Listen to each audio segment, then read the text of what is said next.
Hello दोस्तों, last video में हमने समझा था कि परमुटेशन कहाँ पे यूज करते हैं और कॉम्बिनेशन कहाँ पे यूज करते हैं और परमुटेशन का क्या फॉर्मूला होता है, कॉम्बिनेशन का क्या फॉर्मूला होता है। अगर आपने वो वीडियो नहीं देखी है तो पहले वो वीडियो देख लो, फिर इसके बाद आप इस वीडियो पे आ जाना। ये सेकंड वीडियो है परमुटेशन एंड कॉम्बिनेशन पार्ट की। ओके, तो लास्ट वीडियो में हमने समझा था कि NPR ये फॉर्मूला होता है परमुटेशन का, और इसको मैं इस तरीके से लिखता हूँ, NPR is equal to n factorial upon में n minus r factorial. Okay, and combination का क्या फॉर्मूला होता है, कॉम्बिनेशन का फॉर्मूला होता है NCR,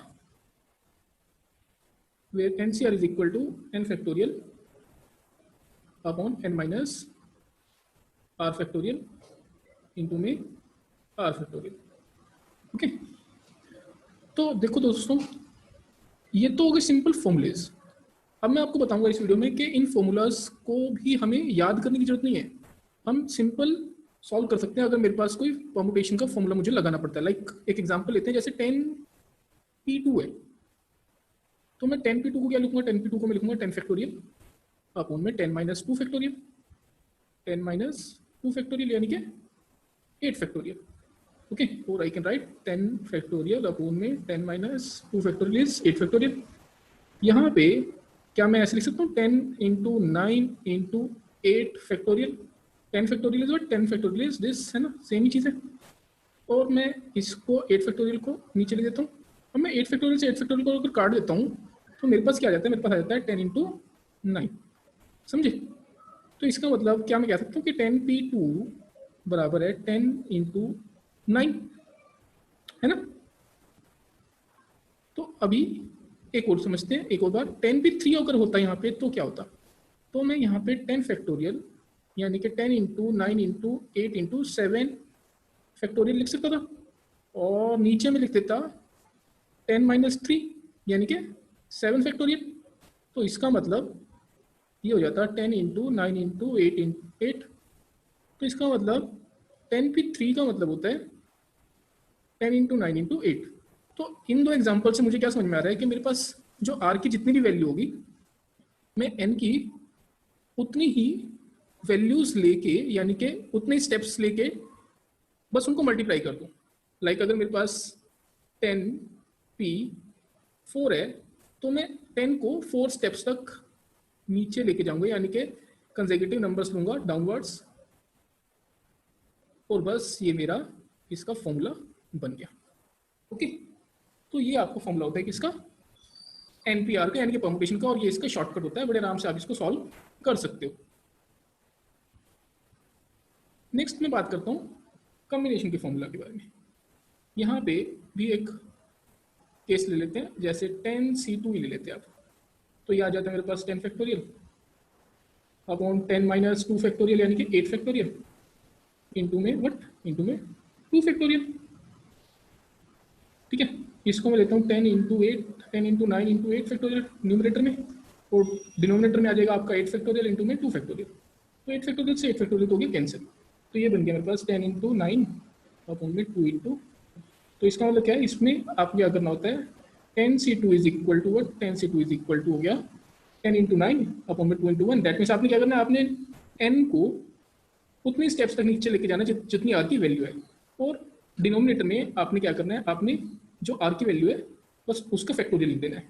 जैसे कि एग्जाम्पल के तौर पे 10c4 होता है यहाँ पे, तो मैं लिखता है इसको 10 इंटू 9 इंटू 8 इंटू 7, यानी कि मैं 4 स्टेप तक इसको लेके जाऊंगा क्योंकि r की वैल्यू क्या है 4 है, और नीचे 4 फैक्टोरियल लिख दूंगा, 4 into 3 into 2 into 1।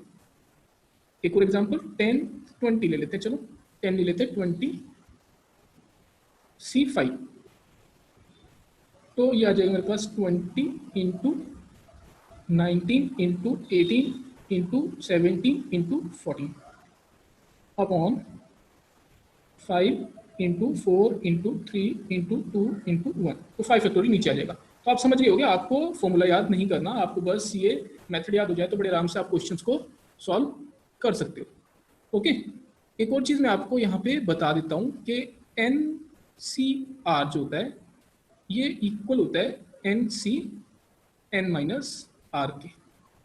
Okay, NCN minus R के। एग्जाम्पल लेते हैं, जैसे यहाँ पे मैंने लिया 10C 4।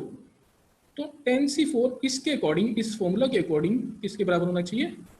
10C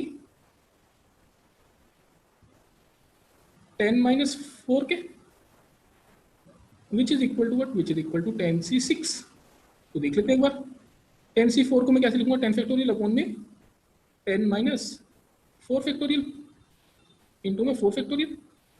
तो 10C6 को क्या लिखूंगा? 10C6 को लिखूंगा 10 फैक्टोरियल अपॉन में 10-6 factorial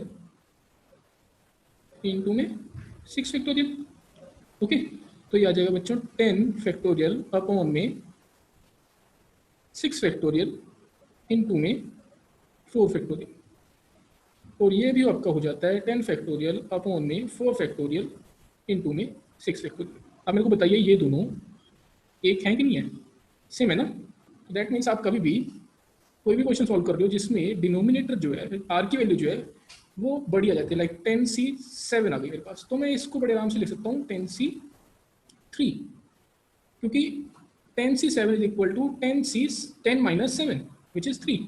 okay, in the same way अगर आपके पास 20C17 आया है तो देखो अब शॉर्टकट से करूंगा मैं इसको तो सॉल्व करने में बड़ा टाइम लग जाएगा, तो मैं इसको लिखूंगा सीधे 20C3। ओके, और इसको मैं सॉल्व कर लूंगा 20 into 19 into 18 divide by 3 into 2 into 1। ये देखो ये हो गया सॉल्व आपका। दैट मीन्स आपकी 10C17 की वैल्यू क्या थी? 20 into 19 into 18 and divide by 3 into 2 into 1 थी। ये सिंपल सा केस है जिससे आप बड़े आराम से क्वेश्चन को सॉल्व कर सकते हो। ओके, तो आपको ये रिजल्ट भी याद रखना है। ओके, तो इस वीडियो में इतना ही। नेक्स्ट वीडियो में मैं आगे क्वेश्चन सॉल्व कराता हूँ।